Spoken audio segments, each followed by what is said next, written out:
to the Retro Game Club podcast, Season 5, Episode 18, which is also Episode 154, I think, since we had the extra episode that we just aired last week. I have no idea if that is the right episode title, so we shall see. But anyways, I am Rob, and joining me is the new voice of Mario, Hugh. Yes, I'm actually the new voice of Chris Pratt. People didn't. Good. It wasn't formally announced yet. I think he maybe needs one. Yeah, I was gonna say, I thought that was old news. I thought I read like 2 years ago that the voice of Mario was retiring. Is it just now that he's actually retiring? Is that what the story was this week? Yeah, he is the master of Mario, so he'll be just touring around, like talking about Mario, but not voicing it in any games. Okay, so he's doing like a Henry Rollins speaking tour kind of thing. I guess so. I mean, he's probably at conventions. That's probably what it is. Yeah, that would make sense. Well, why not? Why not cash out while you can? You know, that was the funny thing is, at the last Midwest Gaming Classic, they had Super Nintendos. Not Super Nintendo, sorry. It's one of those selling Nintendo 64s that were autographed by the voice of Mario. So it's Charles Martinet? Yeah, Martinet, yeah. Right. Yeah. So he could probably make money autographing stuff, I assume. Because someone was going to pay an extra $100 for this N64 that he autographed. And he wasn't even there. Yeah, could you imagine looking up to him and having like 6 N64s? Like, here you go. Can you please autograph all these so I can sell them on eBay? Yeah. Well, whatever. If he's getting paid per signature, what does he care? Yeah. But yeah, this was old news because, yeah, our schedules haven't aligned. We've both been busy. So I actually removed a few news items just because it's like, oh, man, anyone listening to this podcast has heard a lot of this news already. Well, yes, the stuff we cut. So, but yeah, what have you been up to? Let's see. What have I been up to? So this is not gaming related, but I did open up Spotify this week. Well, I guess I wrote this like 2 weeks ago. Mm-hmm. And I saw on my recommendations, it said Teenage Mutant Ninja Turtle soundtrack by 9 Inch Nails. Actually, Trent Reznor and Atticus Ross, but you get the point. Yeah. And I'm like, if it was like the mid 90s and you saw an ad for like Teenage Mutant Ninja Turtle soundtrack by 9 Inch Nails, what would your impression have been in the mid 90s? Oh, in the mid 90s, it would be probably the lame thing he could have done. Yes. Vanilla Ice had done the previous one. Right? Yes. Yeah. But today it actually kind of checks out. Like, yeah, okay, this all makes sense now. I listened to it. It's actually pretty good. I haven't seen the movie yet. The movie is fantastic. It's a really fun movie. I highly recommend it. Okay. Is it more than 3 hours long? No. Okay. I would say, yeah, it's probably the best Ninja Turtles thing, I would say. Okay. All right. Let's see. I have a bunch of stuff because we've recorded in a little while. Oh yeah. So I had to go buy my kids new phones because their phones are literally like pre-COVID phones, and they were tired of how old they were. So I went to I always go to Best Buy to buy phones. I don't know why. I'm not like a huge fan of them. It's just convenient. But while I was waiting to do like the data transfer and stuff, I saw that they had some of those arcade 1-up cabinets on display. Yeah. So I decided to try them, and luckily they had them up on like 2 levels of risers. Like they were on the risers, but they were on like another thing the store added. So I could actually I didn't have to like get it a hunchback position to play it. Those aren't very good. I was really surprised how cheap they felt. I mean, these things are $500. They had the Pac-Man one and like the MK, the Mortal Kombat Paperboy combo, because that makes a lot of sense. The controllers were just bad. I mean, they weren't anything like the original controllers, and they kind of felt like some discount controller you would get out of a bargain bin. I was really surprised how bad these felt. Yeah, 1-up, I mean, their first few cabinets were definitely higher quality in every way possible, and they were cheaper. They were probably $100 to $300 cheaper. And now they're releasing stuff like Wheel of Fortune. You know, who is asking for this? You know, give us 720 or something like that. Yeah. I have Wheel of Fortune on Sega CD. That's the only version I need. And Then a couple of things. Let's see. I mean, I finally finished Tears of the Kingdom. I think probably over winter I'll go back and do the side quests that I didn't finish. I did all the main story stuff, but I'll probably go back and dork around a little bit, see what kind of dumb things I can build. And then my analog Game Gear adapter finally showed up. Nice. So I'm looking for some Game Gear recommendations. I literally have like drawers filled with Game Gear games that I've got cheap over the years. I tried Sonic 2 because I know that's pretty good, and that is really good on Game Gear. But kind of looking for something, and if anyone has a recommendation, there's a pretty good chance I already own the game. So if you have some good Game Gear recommendations, let me know so I can try this thing out a little more. Yeah, email at retrogameclub.net. Yeah. What about you? What have you been up to over the past month here? I know we haven't talked in forever. I've actually had notes here and deleted notes because it was so dated and stuff like that. Let's see. I finished We Love Katamari on the Switch. The kind of is it a remaster even? It kind of felt the same. It's a remaster because obviously it's on a different platform, and they added some bonus stages. Okay, and it's widescreen, I guess. Yeah, PS2 you could play it in widescreen, I think. Okay, but I did not remember the load times. Like I played it on 360 a long time ago, and I don't remember load times being like that. And I don't know why you would need load times now. I don't either. The thing that I noticed is I played this a lot on PS2. PS2 definitely had load times. Like I think the Switch has better load times than the PS2. But what's weird to me is how there's a lot of stages that involve water. There's water somewhere in the stage. Yeah. And I actually thought the water looked better on PS2 than Switch. And I don't know how that is. Huh. Yeah, if you go back, I actually think it was more realistic looking. And I realize it's not supposed to be a super realistic game because it's Katamari Damacy, nothing about it's real.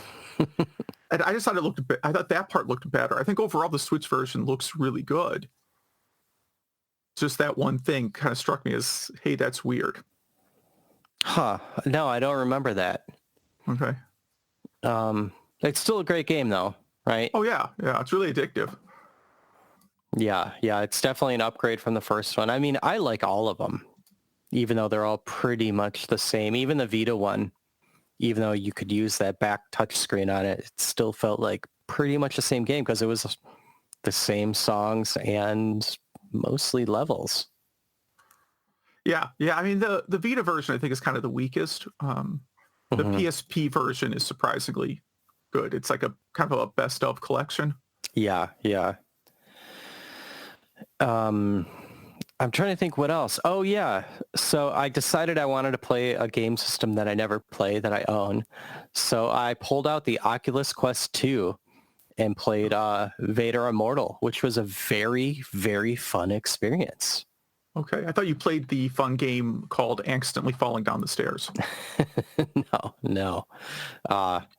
The Quest 2, it's funny. It every time you put it on, if it doesn't recognize the room you're in, it makes you draw virtually a barrier. So if you get close to that barrier, the game shows you that you kind of a grid that they're touching it or crossing it or whatever. This was a cool experience. So I did the first two. It's 3 chapters. I just needed a break from VR, so I'll go back to the next chapter. Each are 20 minutes to 40 minutes long.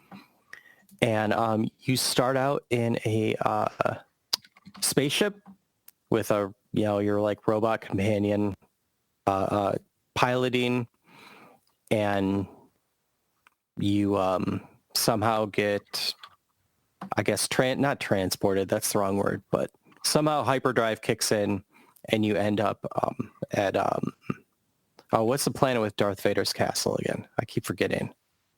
The lava planet. Oh. People are screaming at the radios right now. Yeah, it's in the Obi-Wan series, right? Yeah, and it's in episode 3. Is it Mustafar? Yeah, that sounds right, Mustafar. Yeah. Good memory. Yeah. So okay. You go there through his castle and he needs you to do something for him, but you don't want to. But anyway, I thought it was really cool being inside of a Star Wars spaceship, and you have to pull some levers and do some things, and then you get a lightsaber. It ends up being a lightsaber fighting game. and it's fun. I thought they did a great job. I would call it more of an experience than a game. As an experience, I would give this like a 10 out of 10, but as a game, probably like a 6. Okay. So it's something I think a little bit better than going to Disney World or Disneyland and doing the Star Wars stuff. So, I think this came out like 2018, something like that. And there's a sequel. But yeah, I recommend it. It's pretty cheap. I recommend it if you really like Star Wars stuff. Yeah. And then other than that, I've been playing Diablo 4 and it's kind of boring. Okay. And I think did you play Diablo 3? I've never played a Diablo game. Okay. Well, Diablo 3 I thought was also kind of boring, which is weird because I really like Diablo 1 and 2, and I just wonder if this kind of game, I don't know, it lost its hype or something for me where you just don't need those kind of games anymore. I don't know. Mm-hmm. I'm probably going to play through it because I'm so deep into it, but the environment's great. The sound is great. The cutscenes are okay. The enemy variety is laughably small. Where you get to a new area and you're like, oh, I wonder what kind of monsters I'm going to slay here. And it's just the same things over and over. You must be online to play it, which I think is really stupid because I don't want anything to do with that. And when you boot up the game, the first thing it does is asks you to go to the store. So you actually have to press B to get out to don't go to the store when you boot up the game. It's a little like that. It's like, come on. You mean to buy online stuff? What Yeah. I haven't gone to the store even once, so I couldn't tell you what you can buy. But I'll tell you what, in Diablo 4, there is money in everything. You can, break open some barrels, turn over a dead body. There's some dirt or some rocks. Everything has like 100 coins in it. So kind of wish that happened to me in real life more often. Well, I mean, it could, except you'd probably be arrested, right? Yeah, flipping over dead bodies. Yeah, you just start like hitting trash cans in public to see if money comes out. Exactly. Yeah. People Like I'm should gonna really go to my try neighbor's that. yard and roll like they got a big stone in their yard. I'm gonna roll it over, that kind of stuff. See what? Yeah, what's I under mean, there. you're either going to find money or a Korok, right? Yeah, of course. Well, I guess we got some news items and we have a podcast. Yeah, we got a couple things to talk about. The first one is probably my favorite. I put it in this morning, so sorry if you have not read it. I read some variation of the story a week ago. Okay, yeah, but the source code to Wipeout on the PS1 was leaked, and this one guy completely rewrote it in C, so you could play Wipeout in Windows, Linux, Mac OS, or RASM, which means your browser. And it apparently the Mac one on his M2 MacBook runs at like 600, maybe 6,000 something frames per second because it's such a simple game. And he talked about how it was really coded to run at 30 frames a second. Like everything in the code was based on that. So he had to rewrite pretty much everything. Yeah, it's 6,000 frames per second on his M2 MacBook in full screen. And So who actually owns Wipeout? Is this a Sony asset now? oh, I don't know. Things keep getting bought and stuff. Let's see. I think it was Psygnosis. I think Psygnosis is owned pretty much by Sony, but Sony may not really be aware of it. Because there's been other like Psygnosis stuff that's leaked over the years, and Sony has sort of not done anything about it, which probably just means their lawyers are unaware they own this property. Exactly. Yeah, it is Sony. I just looked it up. Yeah. Yeah. I mean, if it was Nintendo, this would be down already. But it looks really good, and he says he's going to keep adding stuff to it. So I guess there was a port for Windows 95 and Windows 98. Yeah, I think I own it. Yeah, it came with the Rage 128 card, and I guess it was a horrible port. Just horrible. Like it didn't even have crowd noise and stuff like that. Oh, I gotta look. I'm pretty sure I own a copy of that. I did not get a version that came with a video card though. Mhm.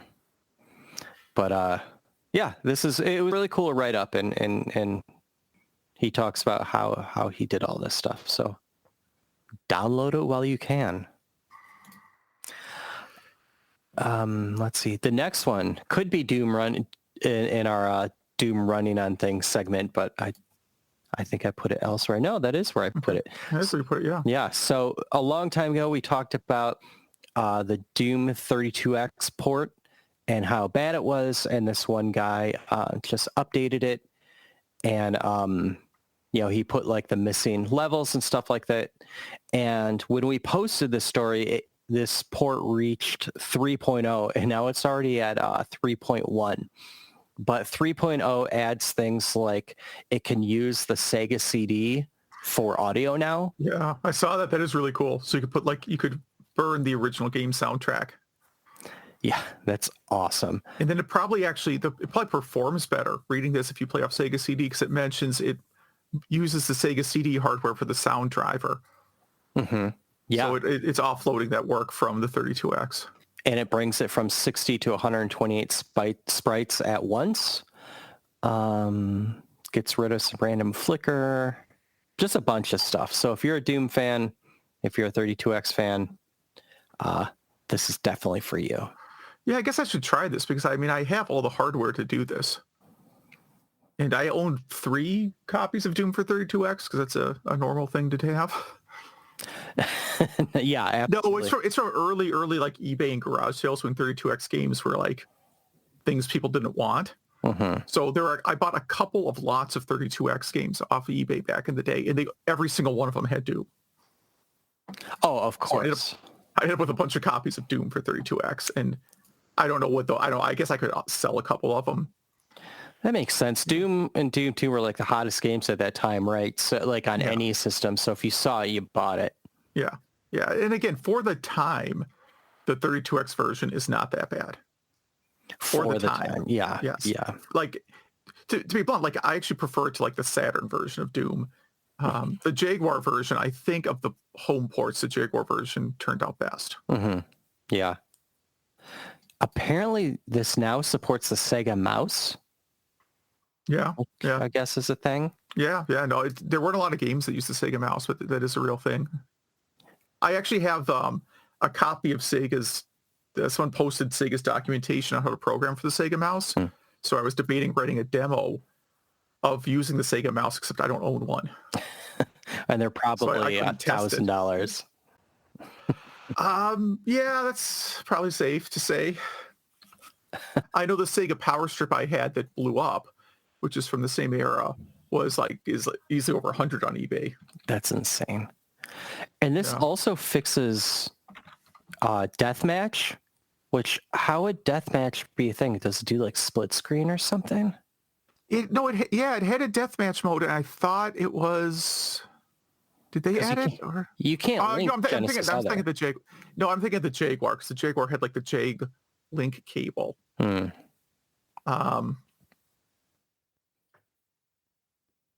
Yeah, how does this work? Yeah, I don't know. I have to look into that.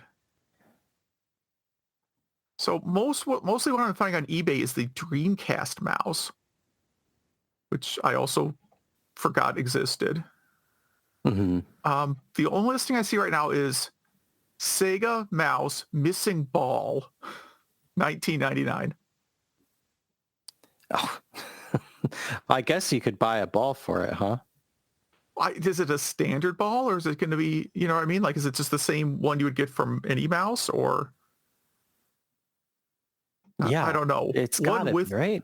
One with the ball is $70. So it makes me think that perhaps it's a non-standard part. The picture, it looks like just what you would get out of like a Logitech mouse made in the same year. Well, if anyone knows how deathmatch works in Doom 32X, please email us and let us know. Yeah, or if you want to send me a Sega mouse so I can write a demo and post it on the internet so people can learn how to program the Sega mouse. Yeah, you could create a Genesis desktop. Yeah, I Really? wouldn't. I don't actually know what I would demo with it, but um, I would probably add mouse controls to like one of my existing demos. And it wouldn't work very well, but it would be just like to prove it works. Yeah, yeah. Let's see, what else do we have here? We have a fully sanctioned Jaleco City Connections port coming to the Mega Drive Genesis. Okay. I kind of like that game. I've never owned it, but I've played the ROM of it a few times. I like It's that. on, is this on Switch right now on the Nintendo collection? I feel like it is. I'm pretty sure it is, yeah.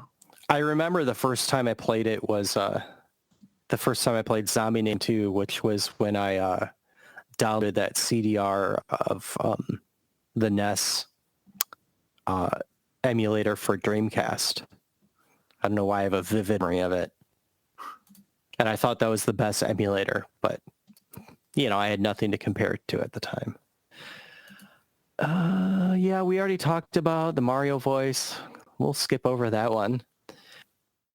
Remember Dark Forces? Star Wars Dark Forces? Yeah. I've only played it a little bit, and I've always wanted to play this more. Yeah, well, now there's a remaster announced for PC, Xbox, PlayStation, and Switch. And did you watch the video of this thing? I didn't try the video. I just looked at the screenshots. It's not good. The video is slowly loading for me right now. It's, well, first of all, this is a whole my preference, but watching the gameplay of it, I instantly got queasy. Okay. Because it is a first-person shooter, but the remastered cutscenes are pointless. They kind of look like remastered Monkey Island type style, I guess, and there's no point to it. They could have, I don't know, They could have just left it as is. yeah, maybe double the pixels, I don't know, but I hope that in this remaster there's an option to watch the original cutscenes. And the rest of the gameplay updates didn't look that much better. I don't know. It seems like they could have done more here if they were going to do it at all. Yeah, I think I have the PS1 version, and that's the one I've played the most. I'll try it again before I decide if I want to, get the upgraded version. I remember thinking the game was all right. Yeah, this seems like maybe a cool Steam Deck type thing. I don't know. Just, try out the original. But that is our news, and no real topic this week, but we do have some Game Club games. We do, yeah. One of the longer games that we've covered. I mean, in terms of like gameplay length. Yeah. So mine was Phantasy Star, and gosh, it was so long ago now that I played this game because our recording schedule's been all screwed up, and I wanted to play the game before I recommended it. And this might be a new phase of my life where I actually like turn-based games. You play as Alice, and is it King? What's his name? King Lassic kills your brother, so you need to power up and fly across the solar system. Well, I guess it wouldn't be solar system. It's a different system, the Algol star system, to find companions to help you and power up and get items in order to be strong enough to take him on and avenge your brother's death. And it's a really good game. Obviously, it's a Master System game, and there are many sequels. I played this on the Switch. Did I play it on? No, I did not play it on the Genesis section because it's not a Genesis game. It's a Master System game. I played the Sega Ages port, and it has a lot of quality of life things, like you have a auto-design map when you're in the dungeons and stuff like that. I enjoy playing this. My pros for it were, it's a simpler revenge story. Dude killed my brother, time to ruin that guy's life. It's pretty much Star Wars meets Rocky. You have power up before you avenge and and kill the evil leader. The music is infectious, and I think this game's old enough where I could spoil the ending, but you become queen at the end, I guess. Yeah, something like that. I mean, the later games don't really go into that aspect of it as much. Like the sequel takes place like 1,000 years later. So Okay. Well, and at the end, you can, I think it gave you the option, be queen or not. And I've just said yes. I don't know what happens if you say no. Let's see, what are my cons? You really need to play the Sega Ages port of this, in 2023. You don't want to be using grid paper to draw drops anymore. I had to use the FAQ a few times. Only in each time it was because you would have to ask somebody for something in the game, but you would have to ask them and then leave their building and then go and ask them again and then leave again and then go back and ask a third time. And then they're like, fine, here, you can have this thing. Where I would never guess that back in the day. I would say like, okay, this person has nothing for me to say. I guess I'll fly across to the different planets and keep searching. So I thought that was kind of lame, but also other games I love, point and click adventure type games do have stuff like that. So it is kind of hypocritical of me to complain about that kind of stuff. It's hard to know which items are required. You only can carry so many items. Like I used the magic hat 0 times, but I kept at least one on me the entire time, just in case. I held on to the gas shield till the very end of the game, even though I probably could have ditched it right after you leave that gasish area. No new music for the end credits. There is like some brief new music at the very end, but during the credits, it goes back to the dungeon theme, I think. It does, yeah. Yeah. There's an article I read a while ago, and I don't think I've linked to because I couldn't find it. But the developers basically ran out of space. That's funny. But hey, it was a giant game on the Master System, so that makes sense. What else? And I had no idea that there was a Saturn and PS2 port to this game. And those look pretty cool. I don't know if they are, but screenshots look cool. Yeah, and I don't think we got either of them in America. But yeah, it was a slightly kind of like upscaled version. They did like a soundtrack, remix, remaster. There's probably a translation. There's also a Game Boy Advance version. Oh, wow. Cool. But that's just a straight port, but it's kind of buggy where like 1 out of every 10 times that you save, the game just crashes. Nice. I did save a lot.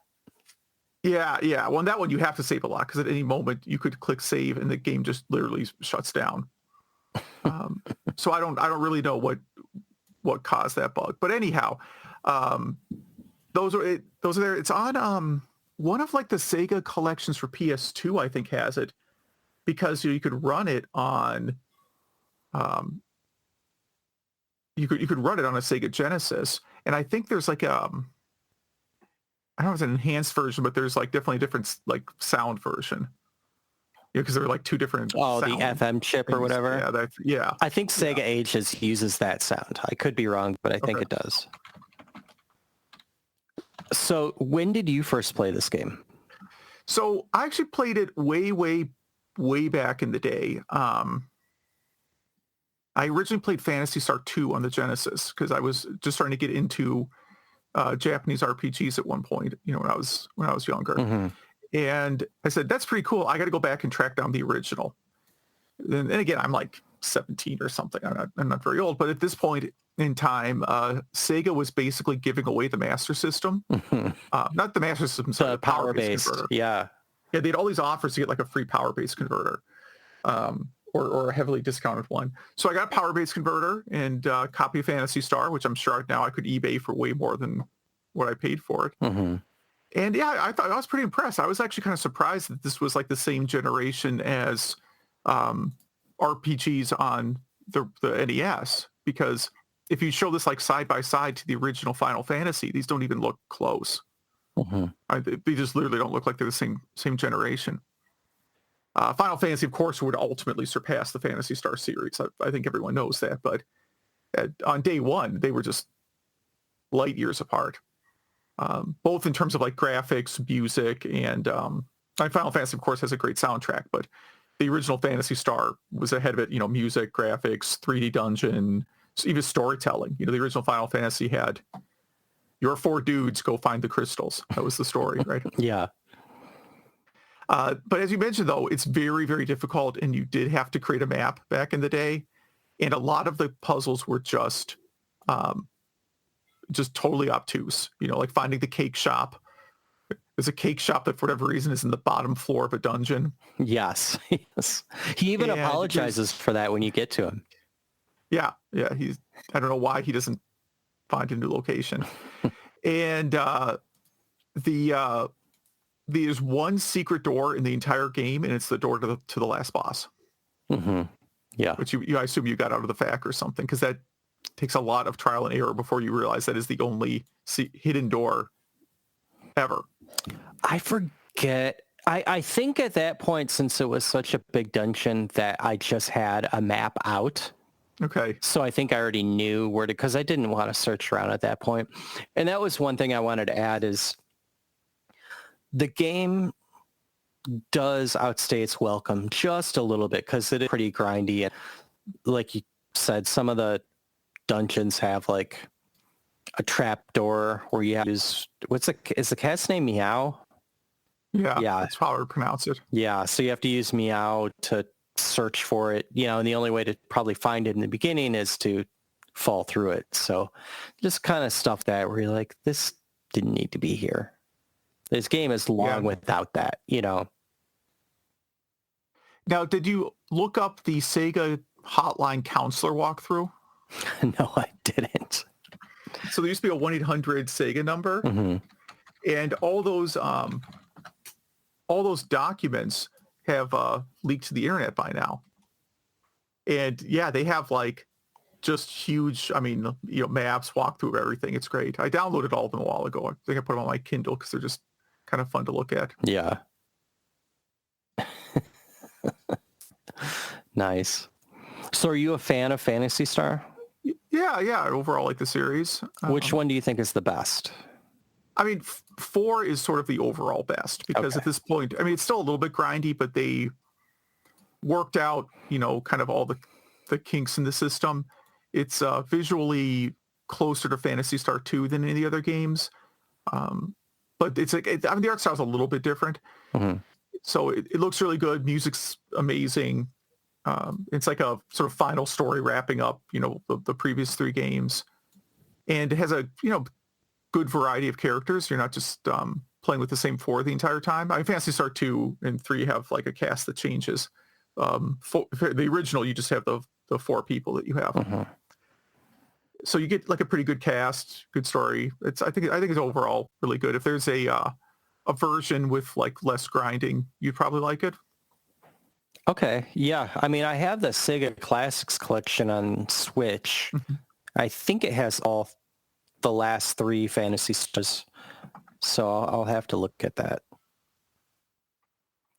But I definitely should probably play 2 and 3 first. Should we hop to your game? Yeah, I have a much shorter game. I played Congo Bongo just because I was doing this arcade theme, Summer of 83 arcade theme for a while here. And yeah, I sort of like this game. It's basically Sega taking the premise of Donkey Kong and Jungle Hunt and rewriting that in the Zaxxon graphics engine. So it came out pretty close to Crystal Castles, so I won't say that one is ripping off the other, but they are both isometric games that came out kind of around the same time. I kind of prefer Congo Bongo because it's a little bit slower. The controls still feel a little bit imprecise. Not imprecise, but like they're confusing because you're moving diagonally, but the joystick is left and right. Yeah. But you can still play it. It is kind of slow. It is a little hard to get away from enemies sometimes, or obstacles, falling coconuts or whatever they're throwing at you. And then I tried the 2600 version because I just kind of forgot that there was a 2600 version. And like it's a really amazing technical achievement, but I don't think it's that fun. Like overall, I like the game. Wouldn't spend more than 5 minutes playing it at a time. So do you really like it then? Yeah, I mean, there's plenty of games I just play for a stage and then I never don't have to play again for a few months. I'll play the first stage of JJ and Jeff on TurboGrafx any day. Yeah. Maybe the second stage, and then I'm done. Yeah. There's a lot of TurboGrafx games like that. Yeah, that's why I like collecting the sampler discs from Japan, because there's so many games on those sampler discs where it's like, oh yeah, one stage of Riot Zone. That's all I need of Riot Zone. I don't need to play through however many stages Riot Zone has. Well, my review of this game is I just couldn't with it. The controls just didn't make any sense to me. I just die immediately. I really tried. I really put in an effort, and I was like, this is not working out. I don't really remember playing this in the arcade. I really don't like Crystal Castles much either. So I like Hubert. I like, Marble Madness, other ISO games. So I don't know what it is with these two. Would you call 720 an ISO game? Because I know you like that one. I guess so. Yeah, I would. Yeah, I like that one for sure. I'm not any good at it, but I still like it. What do you want to play next? That's a fine question. I am going to American Gladiators. So during our over the past month, I watched 2 different documentaries about American Gladiators, because there are 2 different documentaries out about American Gladiators right now. I don't know why. Maybe there's a reboot coming, but they're very different. One of them is ESPN one that is focused around like the producer and kind of creator of the show. And almost none of the Gladiators wanted anything to do with that guy. So Netflix has a different competing documentary that is told through the viewpoint of the Gladiators. Okay. So you kind of get 2 different viewpoints, the viewpoint of the producer and the viewpoint of the Gladiators. Nice. I feel like looked it up. Sorry, go ahead. Oh, I was going to No, go. I feel like we should for the next episode, watch an American Gladiators episode. Yeah. If we can find one. Yeah. Are those online? It's got to be. I think there's like a Pluto TV station that is nothing but American Gladiators. Let's see. American. It keeps talking about the documentary. Well, we'll figure it out in the next couple weeks here, but it's on NES, DOS, Genesis, Amiga, Super Nintendo, and there is a dedicated handheld, which you can probably play on archive.org.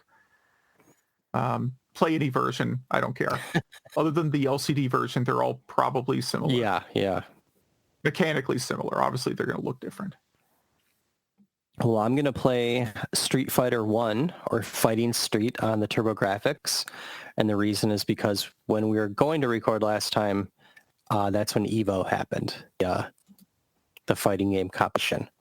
So I'm still going to stick with that. So yeah, if any of our listeners play American Gladiators, Street Fighter, Congo Bongo, Phantasy Star, Doom on 32X, Wipeout on a computer, I guess. Or if you are the voice of any Nintendo characters, please email us. Email at retrogameclub.net. That is email at retrogameclub.net. And we do have one email this week. Yeah, it was from Majors. We were talking about the day after Xmas. And he mentions working at Babbage's during the PS1 and Sega Saturn years, and RF connectors he brought up as being a thing that they were always sold out of the day after Christmas, which is true, because just sort of anecdotally, I think a lot of parents didn't realize that PS2 and again later even the Super Nintendo and Sega Genesis stopped shipping with RF adapters after a while. Yeah, but they came with just AV, the yellow white cables. But sometimes you don't want your kids to hook up their system to like the good TV, so they'd be connected to like the TV in their bedroom or the basement or something that still had the old RF connector. when we talked about the, he just mentions we talked about the weird Zelda game on CDI. He wanted to give a shout out to the Tetris soundtrack on CDI, which, by the way, I will say is actually incredible. Tetris on CDI is, I mean, it's Tetris. It's not the best port of Tetris, but it has a crazy good soundtrack. I don't think I've ever played it. I do think we've talked about it here before, though.